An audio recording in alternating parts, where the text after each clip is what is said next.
Minasan, konnichiwa! Ngayong araw, samahan niyo ako, gagala ko. 12:30 na nga ako natapos kasi naglaba muna ako at naglinis. Ganun naman talaga diba pag gagala. Kailangan maglinis muna bago makaalis. At yun nga, tapos na akong naglinis at alis na ako. Samahan niyo akong gumala ngayon habang ikinakwento sa inyo kung paano ako napunta dito sa Japan. Kasi madami na nagre-request, tapos nagchat-chat. Minsan hindi ko nare-replyan, kaya ito ikikwento ko na lang sa inyo kung paano ako nakarating dito sa Japan. Kasi madami din nagulat. Kahit ako, nagulat din ako ba't ako nandito sa Japan. Kasi 6 months ko na siya pinost or paano ba? Basta 6 months ko na siya inano sa social media na nag-aaral na pala ako ng Nihongo, tapos papunta na pala ako dito sa Japan. Ayun, nagulat silang lahat. Kasi naman guys, ang nakakaalam lang, yung 3 kaibigan ko, tapos yung kapatid kong lalaki. Oo guys, hindi to alam ng parents ko, yung nag-a-apply pa lang ako. As in, sila lang yung nakakaalam. Kasi, syempre, what if fail, diba? At least konti lang yung nakakaalam. So yun, as in, nag-try lang ako, dire-diretso naman yung pag-process. So yun na nga, ikakwento to na nga. Pag-apply ko dito guys sa papuntang Japan, wala naman masyadong gastos. Gastos nyo lang talaga yung pamasahe, pagkain. Siyempre mag-a-apply ka. Depende sa'yo kung may car ka or may motor. At least makakatipid ka dun. So yun na nga, dito nagsimula yung aking pagja-Japan. Yung unang try namin, madami kami. Pero di ko na kukwento yun. Yung kwento ko na lang.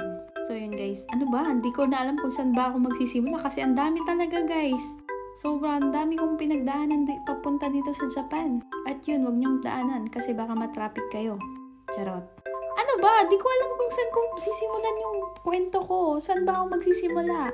Yung sige, dun na lang sa pag-apply. Kasi yun naman talaga yung gusto nyong malaman, di ba?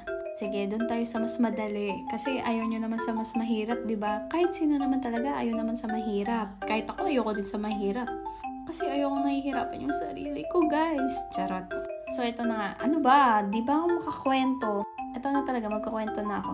Pag-apply nyo ng Prudential, una, at first, charot. Syempre, initial interview. Pagdating mo doon, magpipila ka. Depende sa'yo kung may schedule ka or ano. Ako kasi nag-email lang ako sa kanila tapos yun, tinawagan ako ni Ma'am Vance. Kasi guys, pinagsabay ko yung work tsaka yung pag-a-apply ko. Ano ba yan? Ito na naman, nabubulol na naman ako kasi mabilis na naman ako magsalita. So, saan na ba tayo? Pinagsabay ko guys, yung boyfriend ko, charot. Hindi! Ano ba? Wala tayong boyfriend. Pinagsabay ko yung work tsaka yung pag-a-apply ko papunta dito sa Japan. Tapos yun, in-email ko lang nga yung resume ko kasi punta namin dun sa Prudential, sakto cut off na. So, agahan nyo guys kung mag-a-apply kayo sa Prudential kasi may cut off sila until 12? Di ko alam eh. Limot na ako. Basta may cut off sila guys, kaya agahan nyo hanggat maaari kasi sobrang aga ko nung pumunta ako sa Prudential. So, hindi na ako na nagpila kasi may basta may na-receive ako sa kay Ma'am Vance para daw hindi na daw ako pumila. So yun, pagdating ko sa Prudential, initial interview, tapos nag-exam kami. Ang exam doon, logic, math, at about yourself. Grabe naman yun kung magkamali ka pa about yourself. Galingan nyo guys sa math kasi masyado silang stricto sa math. Yun lang. Tapos sa logic naman, kayang-kaya nyo naman yun.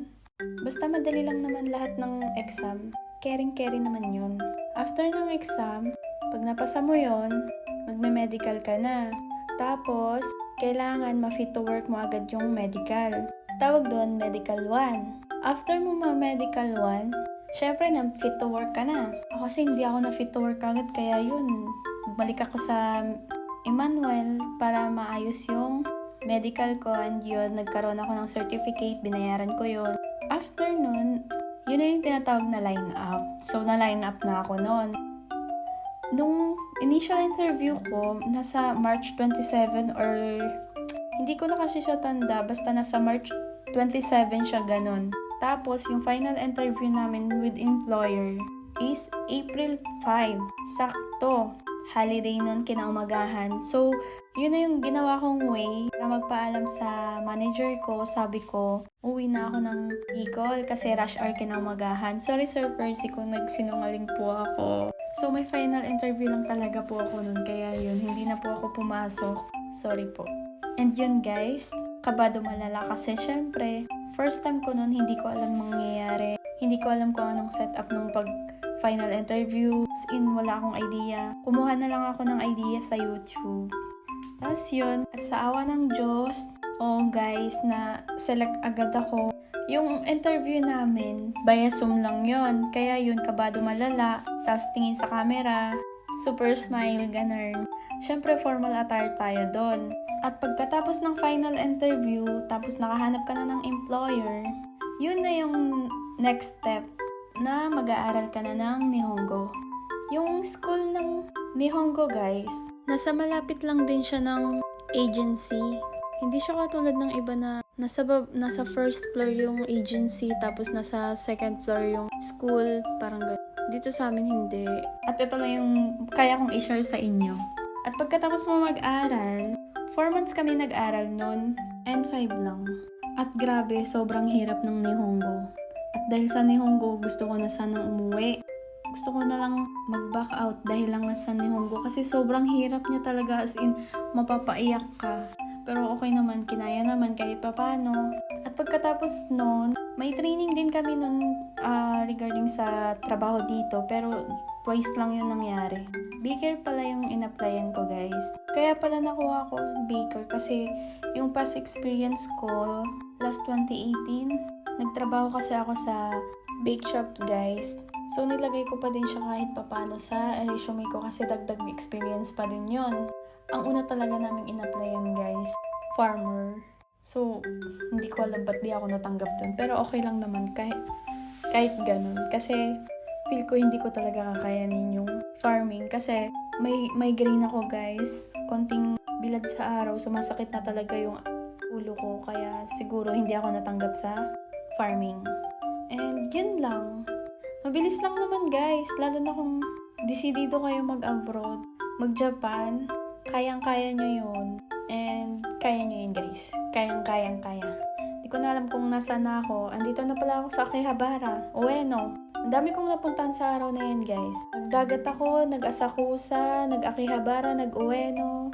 Sa kalahating araw lang niyang ginawa. Grabe.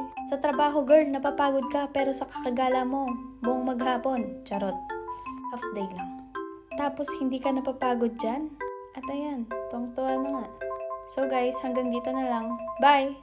Di ko alam kung nakwento ko lahat Tanong nyo na lang guys, comment na lang. Bye! Love you! Mwah!